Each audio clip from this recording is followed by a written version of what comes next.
ஆயிமா அதை பாருங்கடா, ஹேண்ட்ஸ் வந்து அட்டாச் பண்ணுறப்போ ஒரு ஷார்ட்கட் மெத்தட், ஒரு சின்ன டிப்ஸ் சொல்லி தரேன் பாருங்க. இப்போ நம்ம வந்து கையை வந்து முதல்ல வந்து வச்சு பார்த்துக்கிட்டு அதுக்கப்புறமா அந்த சென்டர் பாயிண்ட் பண்ணிட்டு ஈக்குவலாக இருக்கான்னு செக் பண்ணிக்கோங்க. அதுக்கப்புறம் பாருங்கடா, அதை பாருங்க, இங்கே ரெண்டும் ஒன்றா வச்சு இது பாருங்க, இந்த 1/4 இன்ச் இங்கே வந்து இது பாருங்கடா, இங்கே கட்டுறேன், இங்கே 1 2 3 இந்த ஃபுட்டில் வந்து லைன்ஸில் நம்பர்ஸ் இருக்குண்டா, அந்த 3ல வந்து உங்கள் துணி போகணுன்றதை நீங்கள் வந்து பார்த்துக்குங்க. அப்போ உங்களுக்கு தையலில் கரெக்டாக 1/4 இன்ச்சு கரெக்டாக வரும்டா. அதே மாதிரி கை தைக்கும்போது இதை பாருங்கடா, இந்த ரெண்டும் ஒன்றா வச்சுக்கோங்க. இவ்வளோ தூரம் ஸ்டடி பண்ணிக்கோங்க. இங்கே ஃபிங்கரை பிடிச்சிக்குங்க, அப்படியே வாங்க, ரெண்டும் ஈக்குவலாக வருதா, ஓகேவா, நிப்பாட்டுங்க, திருப்பி ஊசி இறக்குங்க, திருப்பி என்ன பண்ணுறீங்க, இதை ரெடி பண்ணுங்க.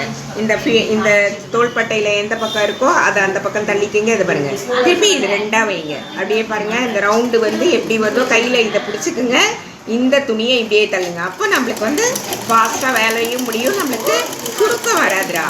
சுருக்கம் வருதா, டக்குன்னு ஊசியை மிஷின் நிறுத்திடு, ஊசி இறக்கிடு, எடுத்துட்டு இந்த ரவுண்டை இப்படி தள்ளிக்கோ.